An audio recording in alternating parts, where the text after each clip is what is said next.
So guys, just a quick tutorial if you want to remove the rear center console. I couldn't remove this cable, so I had to remove all the bolts from here, here and here, here again and here again.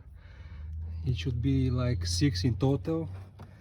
When you remove them, you have to unclip this and this here all along to the top, then on the other side, and this thing should pop off. So yeah, that's it. Also, if you want to remove the sliders, you have to unscrew this one, then unclip it, remove this thing and slide it all the way to the back. It's the same with the front one. You have to unscrew this and this, pop it, remove and then slide.